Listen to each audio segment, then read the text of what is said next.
out of there, but you do have Incineroar with those safety goggles. It's going to come in a big player in this game. Really big. These safety goggles making it immune to powder moves. And here we have our leads. It's Garchomp alongside Vivian. Can't think of two more contrasting Pokemon in terms of their ferocious versus cute look. And then Golden Go and Incineroar on the other side for Hippolyte.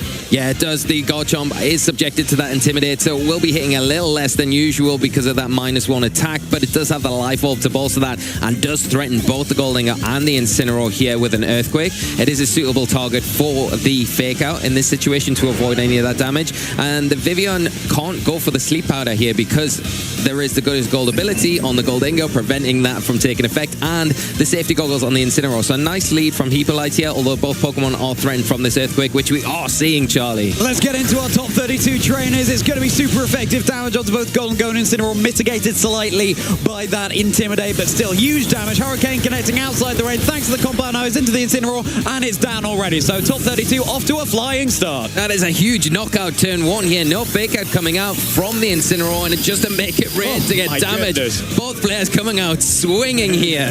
Yeah. I've never... Well, this is probably the lowest we've seen any given health bar so far in Dortmund, just at the end of turn one, with the Incineroar down and out already. They might have some stalling options on their team with the Porygon 2, but that doesn't mean these trainers know when to step on the gas. Speaking of stepping on the gas, here is the Ursaluna joining the field. It's certainly a slow Pokemon, but it's one that can turn up the volume very, very quickly. Yeah, definitely, and I think in this situation it needs to protect to activate the orb that it's got holding it, get that status condition to prevent the Sleep Powder from taking effect, of course, so double protect here makes a lot of sense just to get that into play so the Ursaluna can function going forward. The other thing to note as well, why we might not have seen a Fake Out into that Vivian was because it does have that Ghost Terror type, so do you want to take a risk of going for the Fake Out into it and then not doing anything at all?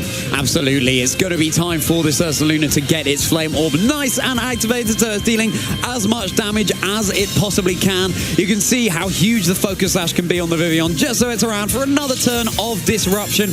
Golden Go able to get a little bit of leftover as a Cruvy 2 at the end of this turn, and the Ursaluna is now ready to go. It doesn't like the look of that burn. It's nice and angry. It's nice and ready to dish out huge damage. Yeah, it is ready, and both targets on Srgio's side are going to be susceptible to going down, whether it is a Facade or if it is one of those ground type attacks into the Garchomp. Of course, you're going to have to lock into the Headlong Rush because you can't go for the Earthquake here. You will damage your own Goldingo, and the Goldingo on Hippolyte's side of the field does have the option to go for that Terrestrialization, hovering over it now, maybe to take less damage from an Earthquake coming out from the Garchomp while you try and get one last Make It Rain off to remove the two targets on Srgio's side.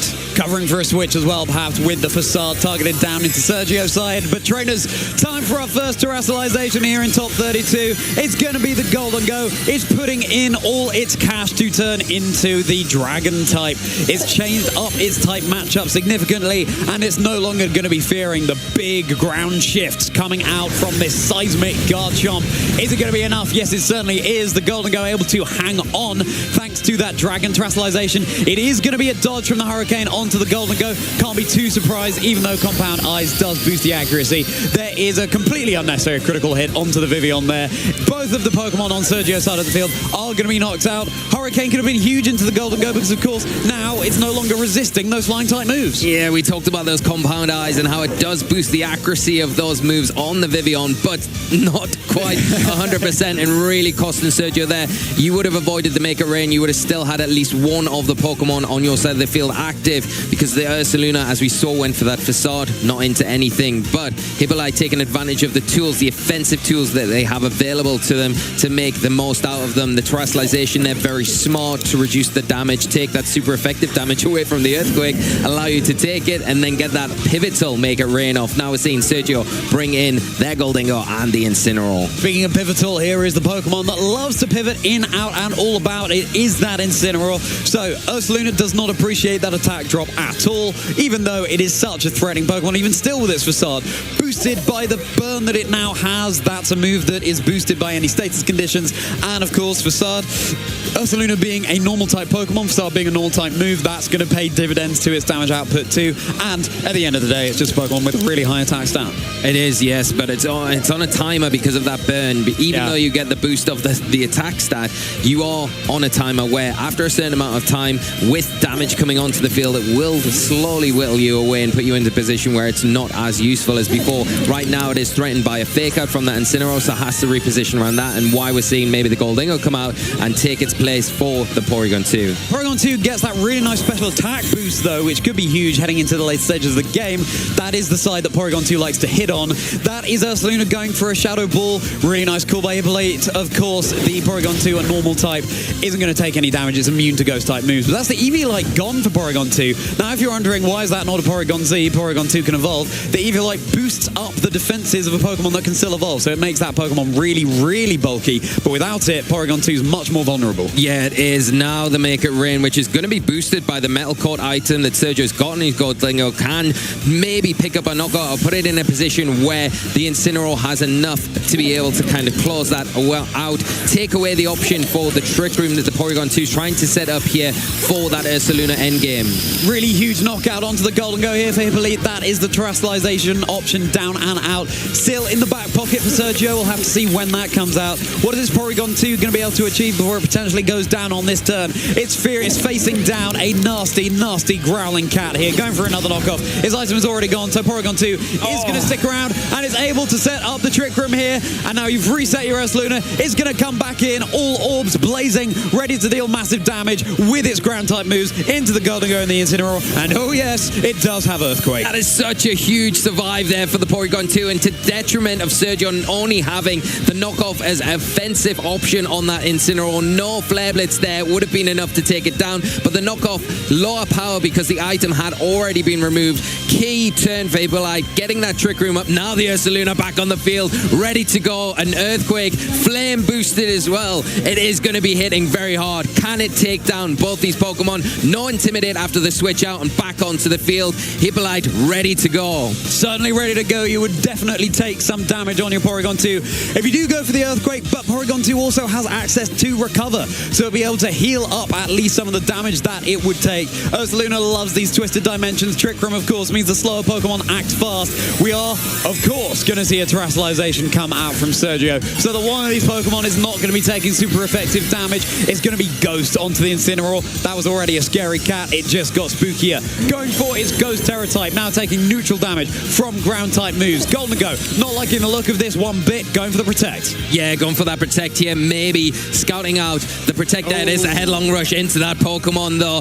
Maybe the Facade was thought into the Incineroar, expecting a Protect on the Goldingo, so not wanting to damage your Porygon 2, go for that move, allow it to get the Recover off, so you've still got two Pokemon active. The knockoff, the only option though from that Incineroar, not going to be enough to take it down, but that damage is pivotal. Has Srgio got enough in the tank to get through this Trick Room and chip away at both of these threats? You would think not with the recovery on the Porygon 2, but that Goldingo can't be written off yet. It hasn't decided to Terrestrialize into that Fairy type, which would have removed the ground weakness that it had, but also you're going to be susceptible to that Facade. I think the Ursaluna is just in that position where it is putting so much pressure on in the environment that it loves. You said it earlier, Lee, the Ursaluna's on a timer. The Goldingo fails the double Protect, which is huge. Not really enough stalling potential left now, unfortunately. Headlong rush going headlong into the Goldingo for that big one-hit knockout. Down and out it goes. It is just this Ghost Incineroar facing down the Porygon 2 and the Ursaluna over for Hippolyte. And Ice Beam now neutral damage into this Ghost-type Incineroar. No freeze to speak of. Knockoff still enough, even though Ursaluna's item is already down and out to secure the knockout here. So perhaps a slightly tighter endgame than we might have been expecting, Lee. Yeah, a little bit tighter, of course, but I think what really comes into play here is the fact that Incineroar and makes it more comfortable for Hippolyte to go the direction that he did, was the Terrestrialization on the Incineroar. Yeah. Doesn't have that fire typing anymore, can be hit for neutral damage with that Ice Beam, and now you've got the Porygon 2. It's not really threatened by the knockoff because it's kind of limited what damage it can do. You've got the Recover as well, so you just heal that off anytime and just chip away at this Incineroar until it is removed from the field. Of course, you can put a little bit of an extra timer on that Porygon 2 with the Will-O-Wisp, but, you know, you can easily recover off any residual damage. Yeah, this Incineroar does not have access to a Fire-type move. move. It is just knockoff. Knockoff does less damage if the Pokemon that you're targeting into is not holding an item, and the Porygon 2 has already had its Eviolite removed by knockoff earlier in the game. So Hippolyte can just sort of play this very safe, heal up. He might even get a cheeky freeze with Ice Beam at some point, but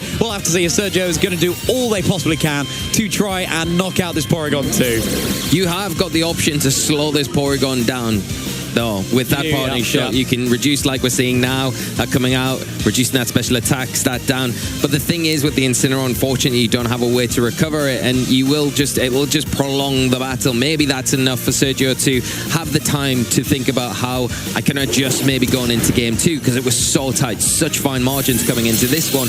Maybe just a slight adjustment going into that next game is the time that he needs now to make those decisions. Yeah, of course, the more HP you have in your Porygon 2 and the longer you stall it out trying to reduce the stats of it with parting shot, more likely it is that you'll have a freeze coming out, and that could just spell the end of the game then and there. You have no idea when your Pokemon's going to thaw. So really, really difficult gameplay right now for Srgio. As Porygon 2, pretty safe. Its burn is harming it, but you can see how much recover is just healing it right back. Yeah, it just shows how valuable recovery, if you've got access to it on your Pokemon, is, especially in these endgame situations, because even though you're not doing a massive amount of damage, you can always out-damage your opponent and heal off any damage they do to you. Yeah, exactly. And so that is going to be the Hippolyte claiming game 1 here in this Masters Top 32, but really well played to both trainers. Of course, in that game, we saw Srgio missing the Hurricane with Vivillon, missing a crucial knockout onto the Terra Dragon Golden Go on Hippolyte's side, as well as the damage being double targeted into the Porygon 2, not being enough to secure the knockout before the Trick Room went up. So Srgio was really sticking to a good game plan. It just really didn't really pan out for him in that game. Yeah, it was very unlucky with the Hurricane miss. Unfortunately, when you are using those lower accuracy moves, that can happen, and that's unfortunately in that situation where you needed it to hit, it did miss. It did give Hippolyte the opening after that point, though, to kind of get that Porygon 2 in, get the Ursaluna in, get that Flame Orb activated, and then take the game forward from there, utilizing the Goldingo as well. It had done the work, fired off 2 Make It Rains, removed the Garchomp, removed the Vivillon from the field on Srgio's side, and at that point you're thinking, okay, well, is it going to do much more work? You've had that -2 special attack. Well, yeah, it did a lot of work, even though it only went out to come back in to take a knockout. It helped reset the Intimidate, and it gave the room for the Ursaluna while that Trick Room was being set up. It certainly did, and now it's going to be the same, where it's going to be the Vivillon and the Garchomp coming out. Same lead for Srgio, Flamigo and Incineroar for Hippolyte. So the Flamigo, a little bit of a switch up here. Yeah, and it's a really nice switch up, because now it pressures that Vivillon with the dual wing beats. The sash is on there, but you can break it because that is a 2 attacking move, so it will hit once, break the sash, and then the next one will be hitting for super effective damage. If no terrestrialization from that slot, pick up a knockout. So a really good switch here. You've got the fake out as well, which you can go to into the Garchomp, prevent that from causing any damage this turn as well. And already the Intimidate as well is kind of mitigating the attack power from that Garchomp already. It certainly is, and the Vivillon does have the Terra Ghost up its sleeve, so that would make it immune to a fake out. But what's going to be the Terra choice coming out here for Hippolyte? It will be onto the Incineroar. That Incineroar, his own, as opposed to the previous game where Srgio terrestrializes Incineroar, is becoming a Ghost type Pokemon now.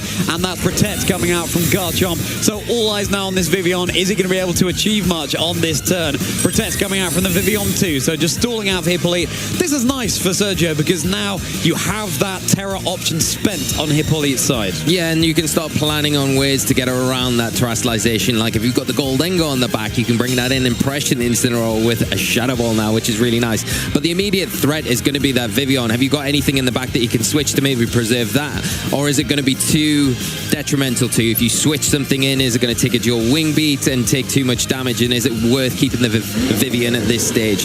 I think you might have to just kind of swallow it at this point, take the loss, because you're kind of pinned at this position, and then readjust with some Pokemon. You never like to lose a Pokemon, but in this situation against the Flamigo, it is pressuring a knockout. Yeah, knowing when to make those trades, absolutely crucial. And Hippolyte, therefore, thinking very carefully about where to target here.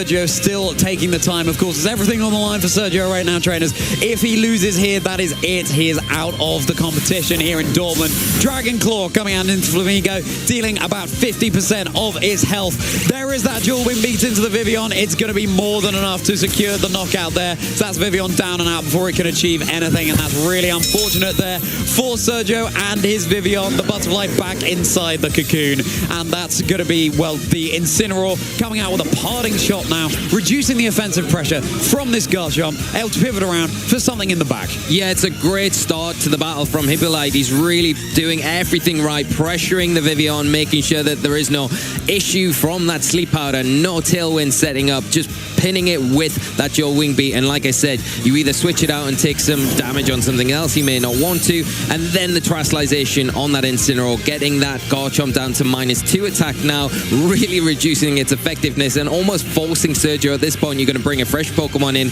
but you have to remove that Garchomp from the field to reset those drops to get it back in later. Perfect Pokemon to help do that, of course, is going to be that Incineroar. Now, both Pokemon on Hippolyte's side of the field can't terrestrialize. There is the Ghost terrestrialization on the Ursaluna that you may have worried about before, but that is a nice, easy target to go into with the Fake Out. But you can't forget about that Flamigo, though, because now it has access to that close combat that is also threatening the Incineroar. So maybe that's the target that you go for, but if you do that, maybe take some damage you don't really want to from the Ursaluna, or do you go for the terrestrialization and follow suit of Hippolyte? If you're Srgio, go for it onto your Incineroar, take away that ground weakness. Yeah, going into the Ursaluna here is so nice to get that Flame Orb activated so it doesn't have to spend a turn protecting. It's not under the conditions it likes to be under. Hippolyte could have set up Trick Room perhaps with Porygon 2, but the Ursaluna is still threatening big damage. It has taken an Intimidate drop to its attack here, so not quite as much damage as it would have done otherwise. Srgio deciding that it's time for Garchomp to race back to its Pokeball. Gholdengo coming out instead, bringing the money and bringing big damage with its Make It Rain. Close combat, nearly enough just to one-shot the Incineroar there. The Intimidate, well, no, it's immune to Intimidate thanks to its scrappy ability, so really well-trained Incineroar. The Flamigo doesn't go down either to the knockoff. Not very effective damage thanks to its fighting type. Earthquake big into this Gholdengo, and the Incineroar super effective damage. Not enough to one-shot the Gholdengo. Yeah, that's a big play there, and taking advantage of the flying type on the Flamigo, not having to worry about the residual damage from the Earthquake, and the close combat doing such big damage to that Incineroar, putting it in range. Obviously, the Gholdengo now coming in. You had to take the Garchomp out, but at the cost of doing that, your Gholdengo is not in a position where it's really going to be able to pressure. The scrappy ability on the Flamigo as well is going to be able to potentially knock that Gholdengo out. If it does terrestrialize, even if it does, it's still going to take probably, with the health that it's got remaining, a knockout there, leaving everything really down to Garchomp on Srgio's side. Yeah, this Garchomp is having a lot asked of it. Wide Guard really nice to mitigate the damage from Make It Rain, from Earthquake from the Garchomp, for example, and 1 HP certainly more than 0, or indeed 5. Critical hit for style points. That Dragon Claw more than enough to take care of this Flamigo here. And Ursaluna, even though it's not in the Trick Room, really left free reign. And speaking of rain, there is the Make It Rain. Ursaluna, of course, keeping itself nice and safe. And Hippolyte has his choice of things in the back. And there's the Earthquake coming out. Of course, it was the Wide Guard coming out before protecting the Ursaluna from that Make It Rain. That's Gholdengo down, and now it's all eyes on this Garchomp. Yeah, and now in an awful position where the Incineroar can just come in. It can pressure with the Fake Out, maybe force a Protect here. Then you can just switch it out. You've got the Porygon 2 in the back. It's very, very difficult for the Garchomp to make any sort of comeback here. And just, you got to say how well played Hippolyte has done this game too in particular. Yeah, congratulations to someone advancing now through to our top card. It's Hippolyte Bernard. Absolutely incredible game for us to kick off